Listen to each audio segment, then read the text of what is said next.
இன்றைக்கு கர்த்தர் நம்மோடு பேசுகிற காரியம், ஒவ்வொரு வாரமும் நம்முடைய சபையில ஒரு நல்ல தலைப்பின் அடிப்படையோடு தலைப்பின் கீழாக தேவ ஆவியானவர், பரிசுத்த ஆவியானவர் நமக்கு அநேக காரியங்களை நமக்கு கற்றுக் கொடுக்கிறார். இன்றைக்கும் அந்த பரிசுத்த ஆவியானவர் நம் மத்தியிலே அசைவாடி கொண்டிருக்கிறார், என்னை ஆளுகை செய்து கொண்டிருக்கிறார். பரிசுத்த ஆவியின் ஆளுகைக்குள்ளே நான் இருப்பதை நான் உணர்கிறேன். அதனால தான் நான் சொல்லிட்டேன், அப்பா நீங்க தான் ஆண்டவரே என்னை மறைத்து நீங்க பேசணும், நான் பேசக்கூடாது. என்னுடைய தாளந்துல நான் பேசக்கூடாது, என் தாளந்துல தேவோட அபிஷேகம் இருக்கணும். நீர் எனக்கு கொடுத்த அந்த தாளந்துக்குள்ள என்னை நீர் மறைத்து நீர் வெளிப்படணும் ஆண்டவரே. உங்க பிள்ளைகளுக்கு நீங்க பேசணும், நீங்க பேசினாதான் உங்க பிள்ளைங்க கீழ்ப்படிய முடியும். நான் பேசினா கீழ்ப்படிய மாட்டாங்க. என்னை மறைத்து நீங்க வெளிப்படணும்னு சொல்லிதான் தேவ செய்தின்ற இடத்துல கூட பரிசுத்த ஆவியானவரை நான் போட்டு வச்சிருக்கிறேன். ஏன்னா அவர் தான் பேசுறார், நான் பேசுறேன். என் பேரை போட்டுனா அது நல்லா இருக்குமா? பேசுற பேர் தானே போடணும். ஆமா, இப்ப என்னை மறைத்து பேசுறது யாரு? பரிசுத்த ஆவியானவர். இந்த கர்த்தருடைய வார்த்தையை நமக்கு கொடுத்திருக்கிறது யாரு? இந்த வேதத்தை தொகுத்து இவ்வளவு பெரிய பரிசுத்த வேதகமா இன்னைக்கு நம்ம கையில வருவதுக்கு காரணமா இருந்தவர் யாரு? பரிசுத்த ஆவியானவர். அவரை நாம முன்ன வைக்கணும். அப்போ இன்னைக்கு போன வாரம் என்ன வார்த்தை கேட்டீங்க? பரிசுத்த ஆவி மூலமா வெரி குட். திறந்த வாசல். யாரெல்லாம் போனீங்க அதுக்குள்ள? போன வாரம் தான் சொன்ன, திறந்த வாசலை முன்னாடி வச்சுட்டாரு. திறந்த வாசல்ல முன்னாடி பாத்துட்டீங்களா? திறந்த வாசல் எத்தனை பேர் பாத்தீங்க? பாத்துட்டீங்களா? உள்ள போனீங்களா? இல்ல பிரேசமா பட்டீங்களா? போனவங்களுக்காக கர்த்தரை ஸ்தோத்திரிக்கிறேன். போயிருந்தா அதுல இருக்கிற எல்லாத்தையும் நீங்க கண்டிப்பா பெற்றுக்கொண்டு வந்திருப்பீங்கன்னு நான் விசுவாசிக்கிறேன். நான் பெற்றுக்கொண்ட திறந்த வாசலுக்குள்ள போய், ஆமா, ஆண்டவர் சமூகத்துல கர்த்தர் நல்லவர். இன்றைக்கு ஆண்டவர் நம்மோடு பேசுகிறதான வார்த்தை கிருபையும் சத்தியமும். இந்த கிருபையும் சத்தியத்தை குறித்து நான் சில வீடுகளில் என்னுடைய உறவுகளை சகோதர சகோதரி சந்திக்க போகும் பொழுது இந்த வசனத்தை எல்லாம் அவர்களுக்கு தியானித்து சொன்னது உண்டு. அப்படி தியானிக்கிற வேளையில் தான் ஆண்டவர் பேசினார், நிறைய காரியங்களை உணர்த்தினார். சில காரியங்களை உங்களுக்கு முன்பாக ஏதோ அவர் வைக்கிறார். கிருபையும் சத்தியமும். இந்த கிருபையும் சத்தியமும் குறித்து வேதம் என்ன சொல்லுகிறது? கிருபை என்றால் என்ன? சத்தியம் என்றால் என்ன? இந்த கிருபையும் சத்தியத்தை குறித்து நாம் வேதத்தில் எங்க வாசிக்கிறோம் என்று சொன்னால் ஒரு 3-4 இடத்துல தான் பைபிள்ல வாசிக்க முடியும். முதலாவது இந்த கிருபையும் சத்தியமும் என்ன செய்கிறது என்று நாம் பார்க்கலாம். இது எப்படி நமக்கு கிடைக்கும், யார் இதை கிடைக்க பண்ணுவார், யார் மூலமாய் கிடைக்கும் அப்படி எல்லாம் சொல்லி பார்க்க போறோம். சங்கீதம் 85ஆம் சங்கீதத்தில் 10வது வசனத்தை நாம் வாசிக்க கேட்கலாம். கிருபையும் சத்தியமும் எல்லாரும் நல்லா கவனிங்க. பைபிள் வச்சிருக்கீங்க, பார்க்க முடியும் பார்க்கலாம். முடியாதவர்கள் நீங்க உங்களுக்காக ஸ்கிரீன்ல எங்க வசனம் வருது, அதை நீங்க பாருங்க, என்னையும் கவனிங்க. என் மூலமாய் கொடுக்கப்படுகிற கர்த்தருடைய ஆவியானவர் மூலமாக கொடுக்கப்படுகிற வார்த்தையும் நீங்கள் கவனிங்கள். கிருபையும் சத்தியமும் ஒன்றோடு ஒன்று, ஒன்றை ஒன்று சந்திக்கும். நல்லா பாருங்க, கிருபையும் சத்தியம் ஒன்றை ஒன்று சந்திக்கும், நீதியும் சமாதானமும் ஒன்றை ஒன்று மொத்தம் செய்யும். கிருபையும் சத்தியமும் ஒன்றை ஒன்று சந்திக்கிறோம். கிருபைன்னா என்ன, சத்தியம்னா என்னன்னா, கிருபை என்றால் இயேசு கிறிஸ்து நமக்காக கிடைக்க பெற்றவர், நமக்கு கிடைக்க பெற்ற இயேசு கிறிஸ்து தான் கிருபை. இயேசு கிறிஸ்து தான் கிருபை. என்ன பாஸ்டர், நான் இது வரைக்கும் யாரும் எனக்கு அப்படி சொல்லியே. வேற கிருபைன்னா என்ன? அப்போ நம்ம சொல்லிக்கிறோம் எல்லாம் கிருபையினால தான், எல்லாம் கிருபையால தான், கர்த்தருடைய கிருபை தான். கர்த்தருடைய கிருபை என்ன? கர்த்தருடைய கிருபை என்ன தெரியுமா? அவர் நம்ம மீது அன்பு கூர்ந்து நமக்காக தந்தருள்னு இயேசு கிறிஸ்து தான் அவருடைய கிருபை. இயேசு கிறிஸ்து இந்த பூமிக்கு வரலாம், நம்ம இப்படி இருப்போமா? நம்ம இன்னைக்கு இந்த நிலையில இருக்க முடியுமா? அப்போ இயேசு கிறிஸ்து இந்த பூமியிலே வந்தது நிமித்தமாய் அவர் மூலமாய் நாம் ரட்சிக்கப்பட்டிருக்கிறோம். அதனால்தான் சொல்றேன், கிருபையினாலே ரட்சிக்கப்பட்டீர்களே. வசனம் இருக்கா பைபிள்ல? எத்தனை பேர் படிச்சிருக்கீங்க? கிருபையினாலே ரட்சிக்கப்பட்டீர்களே. அந்த கிருபை தான் இயேசு. குறிச்சு வச்சுக்கோ. நிறைய பேர் பரிசுத்த ஆவியானவர் சொல்றாரு, நான் சொல்லல. பரிசுத்த ஆவியானவர் சொன்னா கரெக்டா இருக்கும். அவர் தான் மறைப்பொருள்களை நம்மளுக்கு வெளிப்படுத்தி கொடுக்கிறவர். என்னப்பா புரியுதா? மறைப்பொருள்களை வெளிப்படுத்தி கொடுக்கிறவர். சோ கிருபை தான் இயேசு. அந்த கிருபை இயேசு. இன்னும் நிறைய பேர் சொல்லணும்னா, நிறைய பேர் ஞானம் என்ன பாஸ்டர்னு கேட்குறாங்க. நிறைய பேர் ஞானம் வேணும் எனக்கு, ஞானம் எங்கே கிடைக்கும், எப்படி கிடைக்கும், ஞானம் எப்படி, ஞானம்னா என்ன? அதுக்கும் சொன்னேன், ஞானம்னா இயேசுன்னு. என்ன சொன்னேன்? ஞானம்னா இயேசு தான் ஞானம், இயேசு தான் ஞானம். இயேசு உனக்குள்ள வந்துட்டாருன்னா நீ நல்ல எல்லாத்தையும் நல்லா செய்வ, நல்ல விதமாக நடப்ப, நன்மை உனக்குள்ள வந்துடும். ஏன்னா அவரே தேவனாலே நமக்கு ஞானமும் பரிசுத்தமும் நீதியும் மீட்புமானார் என்று நாம் வேதத்தில் வாசிக்கிறோம். 1 Corinthians 1 கடைசி வசனத்துல போட வேண்டாம், கவனிங்க. இப்போ கிருபையும் சத்தியம் ஒன்றோடு சந்திக்கும். இப்போ இயேசு தான் கிருபை, சத்தியம் என்ன? வேத வசனங்கள். இப்போ வேத வசனமும் கிருபையும் ஒன்றோடு சேரப்போகுது. நம்ம யோவான் 15 அதிகாரத்துல வாசிக்கிறோம். யோவான் 15 அதிகாரத்துல 7வது வசனம் 5வது வசனம்லாம் பார்த்தீங்கன்னா ஆண்டவர் சொல்றார், இந்த கிருபையும் சத்தியமும் எப்படி சந்திக்குது பாருங்க. ஒன்றோடு நீங்கள் என்னிலும் என் வார்த்தைகள் உங்களிலும் நிலைத்திருந்தால் பாருங்க. இது 7வது வசனமா 5வது வசனம் பொறுத்தது. ஒருவன் என்னிலும் நான் அவனிலும் நிலைத்திருந்தால் நீ குறிச்சு வச்சுங்க. 2 காரியம் சொல்றேன். கிருபையும் சத்தியமும் ஒன்றோடு சந்திக்குது பாருங்க. ஆண்டவர் சொல்றார், யார் ஒருவன் என்னிலும் நான் அவனிலும் நிலைத்திருக்கணும். நாம இயேசுக்குள்ளும் அவர் நமக்குள்ள வரணும்னா இப்ப யார வசனம் கொடுப்பா? நீங்கள் நீங்கள் என்னிலும் என் வார்த்தை உங்களிலும் நிலைத்திருந்தால் நீங்கள் கேட்டுக்கொள்வது உங்களுக்கு. அவருக்குள்ள நிலைத்திருக்கிறவங்க மிகுந்த கனிகளை கொடுக்குவாங்க. அவருக்குள்ள நிலைத்திருக்கணும்னா அவருடைய வார்த்தையில நிலைத்திருக்கணும். ஃபர்ஸ்ட் வார்த்தையை கேட்கணும், வசனத்தை கேட்கணும், வசனத்துப்படி நடக்கணும், வசனத்துப்படி வாழணும். அப்பதான் இயேசு உனக்குள்ள வருவார். யார் இந்த பைபிள் வசனத்தின்படி வாழ்றாங்களோ, யார் இந்த வேத வசனத்தை கேட்டு அதை அதற்கு கீழ்ப்படிந்து நடக்கிறார்களோ அவர்களுக்குள்ள யார் வரும்? இப்போ யார் வருவா? இயேசு வருவார். இப்போ சத்தியம் உங்களுக்குள்ள வந்துருச்சுன்னா உனக்குள்ள யார் வருவா? இயேசு வருவார். இப்போ கிருபையும் சத்தியம் என்ன ஆகுது? ஒன்றோடு சந்திக்குது. அது சந்திக்கிற இடம் எங்க தெரியுமா? நமக்குள்ள. மனிதர்களாகி நமக்குள்ள தான் கிருபையும் சத்தியம் ஒன்றோடு சந்திக்கிற இடமா இருக்குது. நீ சத்தியத்துல நடந்தா கிருபை உனக்குள்ள இருக்கும். கிருபை உனக்குள்ள வந்துருச்சுன்னா அதுதான் இயேசு. அந்த கிருபையினாலே நீ எல்லாவற்றையும் பெற்றுக்கொள்ள முடியும். உடனே நிறைய பேர் சொல்லுவாங்க, நான் எப்போதும் நிர்மூலமாகாதது அவருடைய சுத்த கிருபை. அந்த சுத்த கிருபை தான் இயேசு. அவரால தான் இயேசுக்கு இன்னொரு பேர் கிருபை கொடுத்துருக்கு நமக்கு. புரியுதா? நான் இது வரைக்கும் எனக்கு ஆவியானவர் கொடுத்ததை உங்களுக்கு கொடுக்குறேன். யாராவது இதுக்கு முன்னாடி உங்களுக்கு இந்த சத்தியத்தை சொல்லியிருப்பாங்களா எனக்கு தெரியாது. நான் ஆவியானவரால் கற்றுக்கொண்டேன். நான் ஆவியானவர் மூலமாக கற்றுக்கொண்டது உங்களுக்கு சொல்றேன். இப்போ கிருபை இயேசு அவர் எப்பொழுது நமக்குள்ள வருவாராம்? சத்திய வசனங்கள் நமக்குள்ள நிலைத்திருக்கும் பொழுது, நாம் சத்திய வசனத்துல நிலைத்திருக்கும் பொழுது இயேசு நமக்குள்ள வருவாரு. அப்படி வந்துட்டாருன்னா நாம என்ன, நம்ம கேட்கறதெல்லாம் நமக்கு கிடைக்கும். இப்ப தெரியுதா ஜெபம் ஏன் கேட்கப்படலை? ஏன் உங்க ஜெபம் ஒன்றும் கேட்கப்படலை? நான் நல்லா பைபிள் படிக்கிறேன் பாஸ்டர், நான் சர்ச்சுக்கு போறேன் பாஸ்டர், ஆனா எனக்கு இன்னும் எனக்கு ஜெபம் பண்ணே இன்னும் நடக்கவே இல்லை, கிடைக்கவே இல்லை. நீ ஜெபம் பண்ற, நீ பைபிள் படிக்கிற, ஓகே, கிருபை உனக்குள்ள வந்து சந்திச்சுச்சா? உனக்குள்ள வருதா? இயேசு தான் கிருபை. கிருபை இயேசு உனக்குள்ள வந்துட்டாரா? பைபிள் படிக்கிறோம், அதன்படி நடக்கிறோமா? நடந்தாதான் இயேசு உள்ள வருவார். பைபிள் சொல்லுது, பிசாசுக்கு இடம் கொடாமல் இருங்கள், கெட்ட வார்த்தை உங்கள் வாயிலிருந்து புறப்பட வேண்டாம், பொய்களை பேசாதீர்கள். இதெல்லாம் பைபிள் கற்றுக் கொடுக்குது. ஸோ அப்போ நம்ம என்ன பண்றது இல்லை, நிறைய காரியங்களை பைபிள் படிச்சுட்டு அதன்படி வாழ்றது இல்லை, நடக்கிறது இல்லை. அப்படி நடக்காததுனால இயேசு நமக்குள்ள வர மாட்டேன். இப்போ கிருபை நமக்குள்ள வர வேண்டும். கிருபை வந்தால் எல்லாம் மாறிடும், எல்லா நிலைமை மாறிடும்.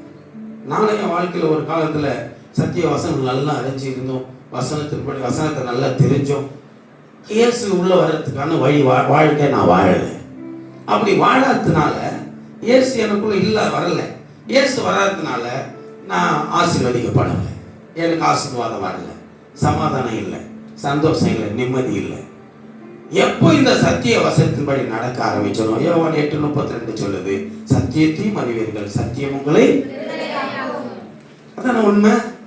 சத்தியத்தை அறிஞ்சு அதில் நடக்கணும். சத்தியத்தை அறியணும். சத்தியத்தை அறிந்து அதன் வழி நடக்கும் பொழுது நாம் மெய்யான விடுதலை அடைந்து கொள்ள முடியும். குமாரன் உங்களை விடுதலையாக்கினால் நீங்கள் மெய்யாகவே விடுதலை ஆவீர்கள். குமாரன் விடுதலை ஆக்கலாம், யார் விடுதலையாக்க முடியும்? அதான் நான் சொல்றேன். குமாரன் உங்களை விடுதலை ஆக்கணும். அவர் விடுதலை ஆக்கணும். அவர் உனக்குள்ள வந்தா தானே விடுதலை ஆக்குவாரு. அவர் உனக்குள்ள வரணும்னா அவருடைய வார்த்தை ஃபர்ஸ்ட் உனக்குள்ள இருக்கணும். அவருடைய வார்த்தை உனக்குள்ள இருக்கிறது மட்டும் இல்ல, அந்த வார்த்தையின்படி நீ வாழணும். அந்த வசனத்தின்படி நீ வாழ்ந்து நடக்கும் பொழுது இயேசு உனக்குள்ள வந்துருவாரு. இப்ப புரியுதா? கிருபையும் சத்தியமும் ஒன்றோடு ஒன்று சந்திக்குதா? அப்பதான் சந்திச்சா உன் ஜெபம் கேட்கப்படும். நீங்கள் மிகுந்த கனிகளை கொடுப்பீர்கள். மிகுந்த கனி என்ன தெரியுமா? சாட்சி சொல்லுவாங்க. பாஸ்டர், இப்பெல்லாம் எங்க வீட்டுக்காரர் முன்ன மாதிரி இல்லை பாஸ்டர், ரொம்ப மாறிட்டாரு. இப்பெல்லாம் கோபப்படுறதே இல்லை, இப்பெல்லாம் அடிக்கிறதே இல்லை. சில சகோதரி வந்து சாட்சி சொல்லுவாங்க, பாஸ்டர் எங்க பிள்ளைங்களாம் இப்போ ரொம்ப கீழ்ப்படி ஆரம்பிச்சுட்டாங்க, ஒழுக்கமா இருக்கிறாங்க. எல்லாத்துக்கும் காரணம் என்ன? இயேசு உள்ள வந்துட்டாரு. சத்தியத்துல நீ நடக்க ஆரம்பிச்ச, கிருபை உன்னை தேடி வந்துடுச்சு. அழகா ஒரு பாட்டை கொடுத்தாரு ஆண்டவர். கிருபையும் சத்தியம் ஒன்றோடு ஒன்று சந்திக்குமே, சத்தியத்தில் நீ நடந்தால் கிருபை உனக்கு கிடைக்குமே. கிருபையும் சத்தியமும் ஒன்றோடு ஒன்று சந்திக்குமே, சத்தியத்தில் நீ நடந்தால் கிருபை உனக்கு கிடைக்குமே. கையை தட்டி பாடலாமா? கிருபையும் சத்தியமும் ஒன்றோடு ஒன்று சந்திக்குமே, சத்தியத்தில் நீ நடந்தால் கிருபை உனக்கு கிடைக்குமே. வார்த்தையில் நிலைத்திருந்து அவரில் நிலைத்திருந்தால், வார்த்தையில் நிலைத்திருந்து அவரில் நிலைத்திருந்தால் கேட்டதை பெற்றுக்கொண்டு மிகுந்த கனி கொடுப்பாய். கேட்டதை பெற்றுக்கொள்வாய், மிகுந்த கனி கொடுப்பாய். கிருபையும் சத்தியமும் ஒன்றோடு ஒன்று சந்திக்குமே, சத்தியத்தில் நீ நடந்தால் கிருபை உனக்கு கிடைக்குமே. கிருபையும் சத்தியமும் ஒன்றோடு ஒன்று சந்திக்குமே, சத்தியத்தில் நீ நடந்தால் கிருபை உனக்கு கிடைக்குமே. அல்லேலூயா. சீக்கிரமா வெளியிடலாம். கர்த்தர் நடத்துவார். நான் ஆண்டவர் அற்புதமாய் வழி நடத்துவாராக. இதோ கிருபையும் சத்தியமும் ஒன்றோடு ஒன்றை சந்திக்கிறது. அது சந்திக்கிற இடம் அவருடைய பிள்ளைகளாகி நமக்குள்ளதான். அவர் எப்படி சந்திப்பார் என்று சொன்னால், சத்தியத்திலே நாம் நடக்கும் பொழுது கிருபை நமக்குள்ளே கடந்து வரும். அந்த கிருபை தான் ஆண்டவராகிய இயேசு கிறிஸ்து.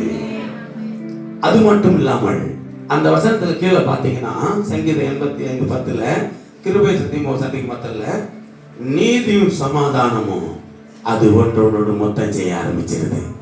நீங்க சத்தியத்துல நடக்கும் பொழுது கிருபை உனக்குள்ள வந்துருது. ஐயா புரியுதுங்களா? வசனம் கவனிக்கிறீங்களா? கிருபை, நீங்க பைபிள் வசனத்தின்படி வாழும் பொழுது, வார்த்தை கர்த்தருடைய வார்த்தையும் கேட்டு நீங்கள் கீழ்ப்படிந்து நடக்கும் பொழுது இயேசு உனக்குள்ள வந்துடுறாரு. இயேசு உனக்குள்ள வந்துட்ட உடனே இப்போ உங்களுக்குள்ள இன்னும் எக்ஸ்ட்ரா என்னெல்லாம் கிடைக்குது பாருங்க. நீதியும் சமாதானமும் உள்ள வேலை செய்யுது. நீதி செய்கிற மனிதனாய் நீ மாறுகிறாய். நீதிமானாய் மாறி நீ நீதி செய்து கொண்டிருக்கிறாய். அநீதி செய்கிறவனாய் அல்ல, நீதி செய்வாய். அந்த நீதி தான் இயேசு கிறிஸ்து. அந்த நீதி அவருக்கு உண்டானது, இயேசு கிறிஸ்துவுக்கு உண்டானது தான் நீதி. அந்த நீதி அவருடைய சமாதானத்தையும் உனக்குள்ள வைக்கிறது. இந்த நீதியும் சமாதானமும் கிறிஸ்துவனுடையது. அது ரெண்டும் உனக்குள்ளே செயல்பட ஆரம்பிச்சிடும். நீ சமாதானம் பண்ணுகிற பிள்ளையாய் மாறிவிடுவாய். உனக்குள்ளே தேவ சமாதானம் வந்துவிடும். இன்னைக்கு நிறைய பேர் சமாதானம் இல்லாமல் அழுது கொண்டிருக்கிறார்கள், புலம்பிக் கொண்டிருக்கிறார்கள். இந்த நீதியும் சமாதானமும் இயேசு கிறிஸ்துவுக்குள்ளா இருக்கிறது. அவர் உனக்குள்ளே வர வேண்டுமானால் நீ சத்தியத்திலே நடக்க வேண்டும். இரண்டாவது, சரி, கிருபையும் சத்தியம் ஒன்றோடு சந்திக்குது நமக்குள்ள. இப்போ கிருபை சத்தியம் என்ன பண்ணுது? ஒண்ணு சேர்ந்துச்ச உடனே என்ன செய்யுதுன்னு அடுத்தது சங்கீதம் 89:14 சொல்றாரு, கிருபை சத்தியமும் நமக்கு முன்னாக நடக்குது. இப்போ வாசிங்க. நீதியும் நியாயமும். ஆமா, அந்த நீதி சமாதானம், அந்த நியாயம், நீதி நியாயம் யாருக்கு தெரியுமா? அவருடைய சிங்காசனத்துக்கு அடையாளம். இயேசு கிறிஸ்து ராஜாதி ராஜாவா சிங்காசனத்துல உட்கார்ந்து ஆளுகை செய்கிறாரு. அந்த சிங்காசனத்துக்கு அடையாளம் அவர் நீதியுடையவர், அவர் நியாயம் செய்கிற கர்த்தராய் இருக்கிறார். அவருக்கு அடையாளம் அந்த அதை தொடர்ந்து கிருபையும் சத்தியமும். இப்ப நீங்கள் கிருபையும் சத்தியம் உங்களுக்குள்ள ஒன்றோடு ஒன்று சந்தித்து இயேசு உனக்குள்ள இருக்கும் பொழுது நீதியும் சமாதானம் அடைந்த பிள்ளையாய் நீ காணப்படுகிறாய். அது மட்டும் அப்படி நீதியும் சமாதானமாய் நடக்கும் பொழுது நீ இயேசுவின் பிள்ளை என்பதை இந்த சமூகம் பார்ப்பதற்காக உனக்கு முன்பாக அந்த கிருபையும் சத்தியமும் நடந்து போய் கொண்டிருக்கிறது. கிருபையும் சத்தியம் உனக்கு முன்பாக நடக்கும். நீ எங்க போனாலும் இயேசு இயேசு. அருமையான தேவ பிள்ளையே, கர்த்தரை மகிமைப்படுத்து. நான் நேற்று தினத்தில் காவல் நிலையத்துக்கு போயிருந்தேன். இன்னைக்கு மாலை நம்ம ஒரு படக்காட்சி ஊழியம் செய்வதற்காக அந்த இடத்துல போயிருக்கும் பொழுது எனக்கு சில பழைய நினைவுகள்லாம் வந்தது. ஆனால் உள்ளே போகிறேன், இப்படி தான் போகிறேன். போகும் பொழுது அந்த இடத்துல இருந்த காவல்துறை பெண் அதிகாரிகளாக இருந்தாங்க. என்னை மிகுந்த மரியாதையோடு வரவேற்றார்கள். நான் அங்கிருந்த காவல் உதவி ஆய்வாளரை நான் சந்திக்கும் பொழுது அவரினோடு பணிவாய் பட்சமாய் பேசி என்னுடைய அந்த நான் கொடுக்கிற அந்த மனுவை ஏற்று அதை படித்து அதுக்கான பர்மிஷனை அவர் கொடுக்க ஆண்டவர் அவர் உள்ளத்தை ஏவினார். அந்த இடத்துல கூட பார்த்தேன், ஆண்டவரே இயேசு நமக்குள்ளே இருக்கிறார். அவர் சொன்னார், நல்ல விஷயம் ஐயா, நல்லதுதான், நல்லது பண்றீங்க. எதிர்ப்புகள் வருமா, வராமல் பார்த்து கொள்ளுங்கள். ஆண்டவருக்கு எதிர்ப்பு இல்லாத ஆண்டவர் வாழ்க்கையா, கிறிஸ்தவ வாழ்க்கையா? எதிர்ப்பு வரும், இருந்தாலும் எங்க கிட்ட வராது ஐயா. நான் விசுவாசம் சொன்னேன். என்ன சொன்னேன்? எங்க கிட்ட வராது, இயேசு நம்ம கூட இருக்கிறார். இப்ப கிருபை சத்தியம் முன்ன நடக்குது. அங்க ஒரு கணம், அந்த இடத்துல ஒரு மரியாதை. அருமையான தேவ பிள்ளையே, நான் சொன்னேன் என் மகன், அப்பா இங்க தான் வேலை செய்ய நான் உட்காந்து இருப்பேன் இந்த டேஷன்ல. இங்க தான் நான் வேலை பார்க்கும்போது இந்த இடத்துல தான் நான் பண்ணி கொடுக்குற இந்த இடம் இதெல்லாம் சொல்லுவேன். இதெல்லாம் ஃபிங்கர் பிரிண்ட்லாம் எடுத்துட்டு இருப்பேன். அப்போ அந்த இடத்துல போகும்போது நான் தேவனுடைய ஊழியக்காரனாய் போய் நிற்கிறேன். கர்த்தர் அந்த இடத்துல புதிய நபர்களாக இருந்தாலும் எனக்கு கிடைக்க வேண்டிய கனத்தை அவர்கள் கொடுத்தார்கள். காரணம், நீதியும் சமாதானமும் எனக்குள்ள இருக்கிறது.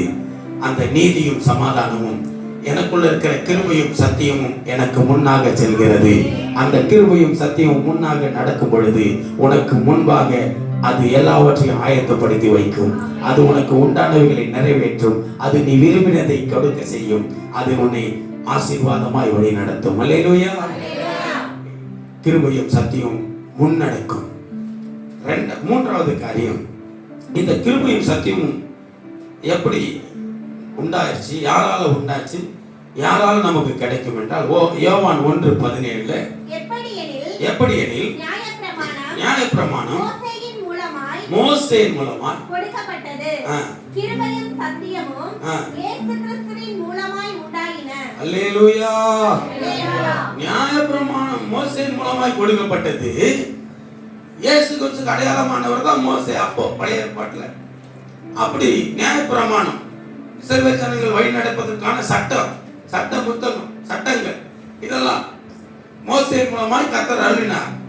இப்போ இந்த கிருபையும் சத்தியத்தையும் யார் மூலமா கொடுக்கிறார் சொன்னா, அவரே தனக்குள்ள இருந்து ஒரு வல்லமையை வெளிப்படுத்தி கொண்டு இயேசுவா இந்த பூமியில கர்த்தராகி இயேசு கிறிஸ்துவின் மூலமாய், இயேசு கிறிஸ்துவின் மூலமாய் இந்த கிருபையும் சத்தியமும் உண்டாகி இருக்கிறது.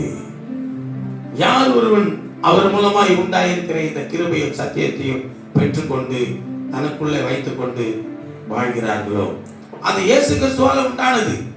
அதை நாம் எப்படி வைத்திருக்க வேண்டும், நமக்குள்ள எப்படியா வைத்திருக்க வேண்டும் என்றால், நீதிமொழிகள் ஒரு வசனம் அழகாக சொல்லப்பட்டிருக்கிறது.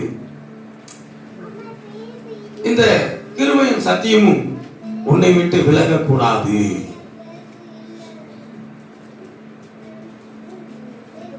அது உன்னை விட்டு விலகாமல் இருக்க வேண்டும். அதை உன் இருதய பலகையிலே நீ எழுதிக் கொள்வாயாக என்று வாசிக்கிறோம். அல்லேலூயா.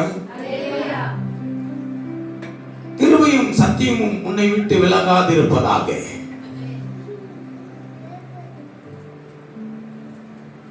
அதை உன் கழுத்திலே கட்டிக்கொள். அதை உன் இருதய பலகையிலே எழுதிக்கொள். அது இயேசு கிறிஸ்துவின் மூலமாய் நமக்கு உண்டாயிருக்கிறது. அது இயேசு கிறிஸ்துவின் மூலமாய் நமக்கு உண்டாயிருப்பதனாலே அந்த கிருபையும் சத்தியத்தையும் நாம் இழந்து போகாமல், அது நம்மை விட்டு விலகி போகாமல் காத்துக்கொள்ள வேண்டும். இப்போ கிருபையும் சத்தியம் எப்படி நமக்குள்ள ஒன்றோடு ஒன்று சந்திக்கும்னு சொன்னேன். விலகி கொண்டீங்களா? எப்படி சந்திக்கும் கவனிக்கிறீங்களாமா? எப்படி சந்திக்கும் கிருபையும் சத்தியம் ஒன்றோடு ஒன்று? சத்தியத்துல நம்ம நடக்கும் பொழுதும் கிருபை. கிருபைன்னா என்ன? இயேசு தான் கிருபை. அப்போ இயேசு நமக்குள்ள வரணும்னா நாம என்ன பண்ணோம்? சத்தியத்துல நடக்கணும். சத்தியத்துல நடக்கும் பொழுது சத்தியத்தை யார் கை கொண்டு நடக்கிறார்களோ, வேத வசனத்தை யார் கை கொண்டு நடக்கிறார்களோ, வாழ்கிறார்களோ, அவர்களுக்குள்ள கிருபை வந்துடும். கிருபை வந்துருச்சுன்னா அந்த கிருபை நம்மளை நீதியிலும் சமாதானத்திலும் நியாயத்திலும் வழி நடத்துகிறதா இருக்கும். அது மட்டும் இல்லாமல் அந்த கிருபையும் சத்தியம் நமக்கு முன் நடக்கிறதா இருக்கும். அது இயேசு கிறிஸ்து மூலமாய் நமக்கு உண்டானது. அதை நாம் நம் இருதய பலகைகளை எழுதி கொள்ள வேண்டும். அந்த கிருபையும் சத்தியமும் நம்மை விட்டு விலகாமல் இருக்க நாம் அதை காத்துக்கொள்ள வேண்டும். எப்படி நம்ம பொருட்கள் எல்லாம் பத்திரமா பாதுகாத்துக் கொள்றோம், நம்ம உடைமைகளை, நமக்கு உண்டானவைகளெல்லாம் நம்ம எப்படி பொறுப்பா பார்த்துக்கிறோம் பத்திரமா. வீடு வாசல்ல நம்ம சொத்தை அந்தஸ்து ஆஸ்தி எல்லாத்தையும் எப்படி பார்த்துக்கிறோம்? பட்டம் பதவி சர்டிபிகேட்டு முக்கியமான கார்டு எல்லாம் எப்படி பத்திரமா வச்சிருக்கிறோம்? பத்திரமா வச்சிருக்கிறோம். அதெல்லாம் அழித்து போகக்கூடியது. அவைகள் எல்லாம் அழியக்கூடிய ஒன்று. அழியாதது கிருபையும் சத்தியமும்.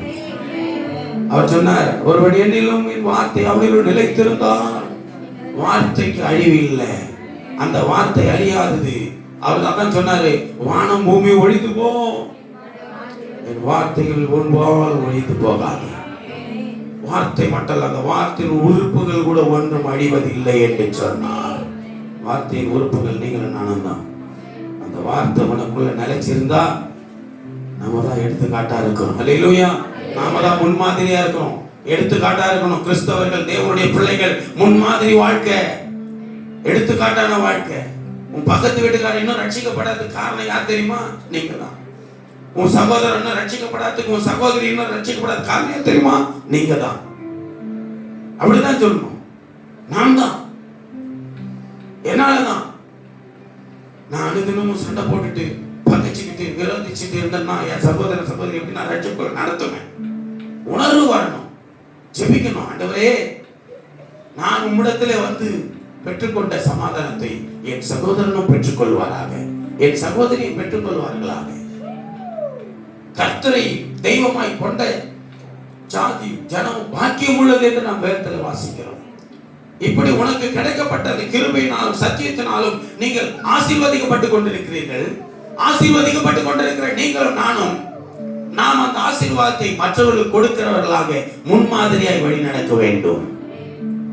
உங்களை பார்த்து கல்லூரி படிக்கிற பிள்ளைகள், இன்றைக்கு சபையில் இருக்கிற சிறு வாலிப பிள்ளைகளை பார்த்து சொல்லுகிறேன். கல்லூரியில் படிக்கிற பிள்ளைகள், பள்ளியில படிக்கிற வாலிப பிள்ளைகள், உங்களோடு பழகுகிற, உங்களோடு கூட படிக்கிற சக மாணவர்கள் எல்லாம் உங்களுக்குள்ள இருந்து இயேசுவை பார்க்கணும். அவங்க, நீ இயேசுவின் பிள்ளையானால், நீ உண்மையா இயேசுவின் பிள்ளையா இருப்பானால் உனக்குள்ள தீமை இருக்காது.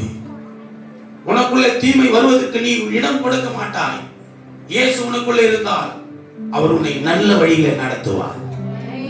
தீமையான பாதையில ஓட மாட்டாய். தேவையில்லாத காரியங்களை நீ விழுந்து போக மாட்டாய். பாவத்தில் விழுந்து போக மாட்டாய்.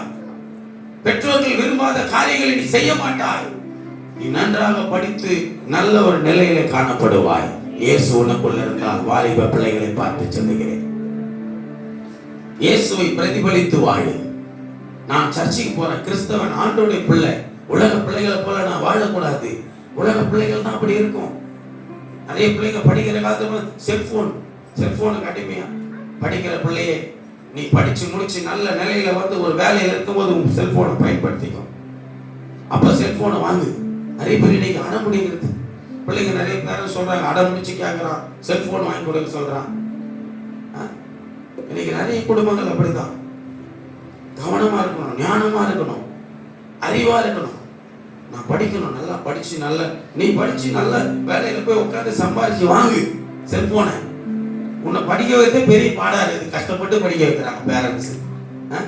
எவ்வளவு கஷ்டப்பட்டு படிக்க வைக்கிறாங்க பிள்ளைங்களாம் கவனிக்கணும். வாலிப பிள்ளைகள், சிறு பிள்ளைகள், கவனிக்க, படிக்கிற பிள்ளைங்க, உன்னை பெற்றோர்கள் படிக்க வைக்க அவர்கள் படுகிற பாடுகள், கஷ்டங்கள் இருக்கு, உழைப்பு இருக்கு. அதை கொஞ்சம் யோசிச்சு பார். அதை உணராமல் இன்னைக்கு நம்ம பெற்றோரிடத்துல அடம் பிடித்து தேவையில்லாத காரியங்கள்லாம் கேட்டு அவர்களை கஷ்டப்படுத்துறோம். அப்படியே நம்ம மேல செல்ல வச்சிருக்கிற பெற்றோர்கள்லாம் பண்ணாங்க. சில பேர், ஐயோ பிள்ளைகளை நேசிக்கிற பெற்றோர்கள், சரி என் பிள்ளை கெட்டு போகணும்னு நினைக்குது, கெட்டு போட்டோன்னு வாங்கி கொடுத்துட்றாங்க. நல்ல பெற்றோர்கள் வாங்கி கொடுக்க மாட்டாங்க. நல்ல பெற்றோர்கள் கண்டிப்பாங்க. நல்ல பெற்றோர்கள், தம்பி செல்ல என்ன இவ்வளவு நேரம் பார்த்துட்டு இருக்கிற, வெய்ய, ரொம்ப நேரம் செல்போன் யூஸ் பண்ணக்கூடாது, நைட்டு நேரத்துக்கு தூங்கு, இப்படிலாம் சொல்லி கொடுக்கறது நல்ல பெற்றோர்கள்.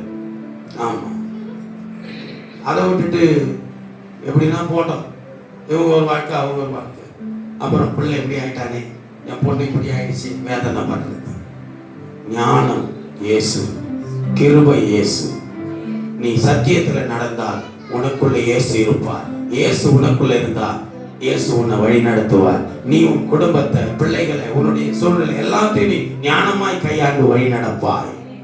ஆசீர்வாதமாய் இருப்பாய். ஆசீர்வாதம் வேண்டுமானால் சத்தியத்தில் நிலைத்து, சத்தியத்தில் நிலைத்திருக்கிற உனக்குள்ள கிருபையாவும் இயேசு கிறிஸ்து வருவார். இயேசு கிறிஸ்து வந்தால் உனக்கு நீதியிலும் சமாதானத்திலும் நியாயத்திலும் நடத்தி உனக்கு முன் நடந்து எல்லாவற்றையும் அவர் உனக்கு முன்பாக போய் கோணலானவர்களை செவையாக்குகிற கர்த்தராய் இருக்கிறார். எல்லாவற்றையும் நேர்த்தியாக்குற செம்மையான வழியில உன்னை நடத்துகிறவராய் இருக்கிறார். உனக்கு முன்பாக போய் தடைகளை உடைத்து போடுகிறவராய் இருக்கிறார். நீ அவருடைய சத்தியத்தில் நிலைத்திரு, சத்தியத்தில் நிலைத்து வாழ. கர்த்தர் உங்களோடு இருப்பாராக. வேத வசனம் நமக்கு எவ்வளவு முக்கியம் என்பதை பாருங்கள். வெளிப்படுத்தின விசேஷம் 3ஆம் அதிகாரம்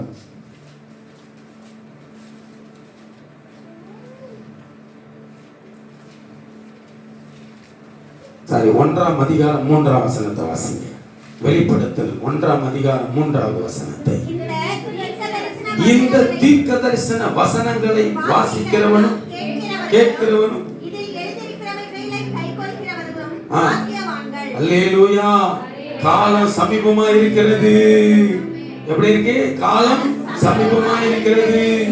மனம் திரும்புங்கள், மனம் திரும்புங்கள். இந்த தீர்க்க தரிசன வசனங்களை வாசிக்கிறவர்களும், இது தீர்க்க தரிசனமாய் பரிசுத்த ஆவியானவரால் நமக்கு அருளப்பட்டிருக்கிறது. இந்த தீர்க்க தரிசன புஸ்தகத்தில், இந்த பரிசுத்த வேதாகமத்தில் எழுதப்பட்டிருக்கிற வசனங்களை வாசிக்கிறவனும் கேட்கிறவனும் கை கொள்ளுகிறவர்களுமே பாக்கியவான்கள். ஏன் இதுல ஒண்ணு மட்டும் கொடுத்துடலாம்ல? இந்த வசனத்தை வாசிக்கிறவங்க நல்லா இருப்பாங்க, வாசிக்கிறவங்க மட்டும்தான் பாக்கியவான் சொல்லிருக்கலாம்ல? வாசித்தா மட்டும் போதாது, கேட்கணும். நிறைய பேர் சர்ச்சில் வந்து உட்காந்து சத்தியத்தை கேட்க மாட்டாங்க. சத்தியம் கேட்காததுனாலதான் சத்தியம் தெரியல. சத்தியம் தெரியாததுனாலதான் வழி மாறி நடக்கிறோம், கேடான பாதையில போறோம். அப்புறம் பார்த்து சொல்லுவாங்க 4 பேர், இவன் ஒரு கிறிஸ்தவன், எதுக்குதான் சர்ச்சைக்கு போறானோ, அந்த அவர் பேரை ஏசப்பாக்கு உண்டாக்குறது. அதனாலதான் இயேசு சொன்னார் அன்றைக்கே, என் நாமத்தை வீதியிலே வழங்காதிருப்பாயாக.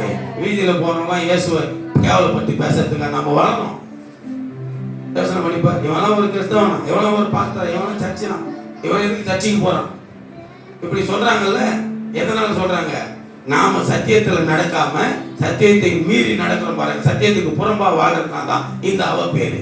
அப்ப சத்தியத்துல நடக்கும் பொழுது நம்ம வாழ்க்கை எப்படி இருக்குமா? விடுதலையோடு இருக்கும். அப்ப தீர்க்க தரிசன வசனங்களை பைபிள் வாசிக்கிறது மட்டும் போதாது, படிச்சா போதாது, அதை கேட்கணும். வசனத்தை சொல்றத சர்ச்சில் வந்து நீங்க வயிற்றுல படிப்பீங்க, படிச்சு ஆனா ஆண்டவர் உங்களோட பேசுவார். சபையில வரும் மந்தை, இந்த மந்தைக்குள்ள உங்களை ஆண்டவர் பேசுவார். என் ஆடுகள் உங்களை போஷிக்கிற வார்த்தை கொடுத்து. அப்போ வசனத்தை கேட்கணும். நிறைய பேர் கேட்காம தூங்குவாங்க. நிறைய பேர் என்ன பண்ண, எங்கேயோ யோசனை பண்ணிட்டு இருப்பாங்க. அதெல்லாம் உனக்கு எப்படி ஆசீர்வாதத்தை கொண்டு வரும்? 3வது, கேட்கறது மட்டும் இல்ல, கை கொள்ளுகிற, கை கொள்ளுகிற அனுபவம். யாரெல்லாம் கை கொண்டு நடக்கிறோம்? ஐயோ இந்த வாரம் பாஸ்டர் சர்ச்சில் இப்படி சொன்னாங்க, வசனம் இப்படி சொல்லுது, சரி வாசிக்கிறோம். ஐயோ பைபிள் வசனம் இப்படி சொல்லுது, நம்ம இப்படிதான் நடக்கணுமா? ஆமா, இப்படி நடப்போம், அப்பதான் நல்லது. அதை கை கொண்டு நடக்கிறது. இப்ப கை கொண்டு நடக்கும் பொழுது யாரா மாறுறோமா? கடைசியா வார்த்தை என்ன சொல்லுது? பாக்கியவான்களா இருப்பீங்க. யாரெல்லாம் வாசிக்கிறாங்களோ, கேட்கிறாங்களோ, கை கொள்றாங்க, அவங்க தான் யாரு? பாக்கியவான். பாக்கியவான் என்ன தெரியுமா? blessed man, blessed people. ஆசீர்வதிக்கப்பட்டவர்கள். இப்ப யார் ஆசீர்வதிக்கப்பட்ட ஜனம்? வசனத்தை வாசிச்சு கேட்டு கை கொள்றவங்க தான் பாக்கியவான், ஆசீர்வதிக்கப்பட்டவர்களா இருப்பாங்க. வாசித்தா மட்டும் போதாது, கேட்டா மட்டும் போதாது. சில பேர் கேட்கிற மாதிரியே இருக்கும். நல்ல வசனத்தை கேட்கிறாங்கன்னு பாசனம் ஆர்வமா போயிச்சுக்கிட்டே இருப்பேன். ஆனா பார்த்தா தான் தெரியும் இது கேட்கறது இல்லை, இது கேட்கிறாங்க. இப்படி கேட்டுக்கிட்டே இருக்கிற மாதிரி எங்க போயிடுது. அதான் சொல்லி இந்த காதுல வாங்கி இந்த காதுல விட்டுருது. யாருக்கா ஓட்ட இருக்குது அடைச்சிங்க. ஆமா, இங்க வரது என்ன பண்ணோம்? இப்படி வந்து இப்படி அப்படியே போயிடக்கூடாது. மாத்தி மாத்தி நான் இந்த பக்கம் வெளியே விடுறேன், நீ இந்த பக்கம் வெளியே போய் விட்டுரு அப்படின்னு இந்த காது சொல்றது கேட்காது. இந்த ரெண்டு காதும் கேட்கறது எங்க போனோம்? நேரா இங்க இறங்கிடணும். ஆமா, இங்க இறங்கிடுச்சுன்னா அதான் இருதய பலகைகளை எழுத வைக்கிறது. இங்க கேட்கறத இங்க வச்சுட்டேன்னா உன் வாழ்க்கை ஆசீர்வாதமா இருக்கும். இங்க கேட்கறத இங்க விட்டுட்டு இங்க கேட்கறத இங்க விட்டுட்டேன்னா ஆசீர்வாதம் வராது. சத்தியம் தெரியாது. சத்தியம் தெரியணும்னா, சத்தியம் உங்களுக்குள்ள நிலைத்திருக்கணும்னா இங்க கேட்கறத இங்க வச்சுக்கணும். அதான் சொல்ற ஆவியானவர் சபைக்கு சொல்லுகிறது, காதுள்ளவன் கேட்க. எங்களுக்கு காது இருக்குதா பாஸ்டர்? காது இருக்குது. இந்த மாம்ச காது இருந்தா போல, இந்த மாம்ச காதுனால கேட்கிறத மன காதுக்குள்ள போய் மனதுல உக்காந்துடணும். இந்த இருதயம் பேசும் உங்ககிட்ட, கேட்டுக்கிட்டே இருக்கும், ஒழிச்சுக்கிட்டே இருக்கும். ஏதோ சொல்லிக்கிட்டே இருக்கு, என் காதுல ஒண்ணு கேக்குது பாஸ்டர். எங்க இருந்து கேட்க தெரியுமா? அது மனக்காதுல நீ வாங்கி வச்சிய, அது இங்க பேசும். எப்படி? இங்க பேசும். புரியுதுங்களா ஐயா? இங்க இந்த காதுல நீ வாங்கிட்டத இங்க இருக்கிற உள்ளான மனுஷனுக்குள்ள இருக்க அந்த காதுல ஒளி, அந்த இருதயத்துல அது உணர்த்தி கொண்டு இருக்கும் பொழுது உன் காதுல யாரோ பேசுற மாதிரியே இருக்கும். அதான் கர்த்தருடைய வார்த்தை. நீ நடக்கும் போது அது உனக்கு வழிகாட்டும், நீ படுக்கும் போது அது உன்னை காப்பாற்றும், நீ விழிக்கும் பொழுது அது உன்னோட சம்பாசிக்கும். அதான் ஆலோசனை. அவருடைய ஆலோசனை எல்லாம் நிறைவேற்றுவார். உன் மன விருப்பத்தின்படி உனக்கு தந்தருள்வார். நீ சத்தியத்திலே நடக்கும் பொழுது. அருமையான தேவ பிள்ளையே, கர்த்தருடைய வார்த்தையை கை கொள்ளுங்கள், ஆசீர்வாதமாய் வாழ்வீர்கள். கிருபை உனக்குள்ளே நிலைத்திருக்க வேண்டுமானால் சத்தியம் உனக்குள்ளே நிலைத்திருக்க வேண்டும். கிருபையும் சத்தியம் ஒன்றோடு ஒன்று சந்திக்கிற இடமாய் நீங்களும் நானும் இருக்கிறோம். கிருபையும் சத்தியமும் நமக்கு முன்னடப்பதாக இருக்கிறது. அதை இயேசு கிறிஸ்து நமக்கு கொடுத்திருக்கிறார். அதை நாம் இருதய பலகையில் எழுதி கொள்வோம். அது நம்மை விட்டு விலகாமல் நம்மளை காத்துக் கொள்வோம். கர்த்தர் உங்களை ஆசீர்வதிப்பாராக.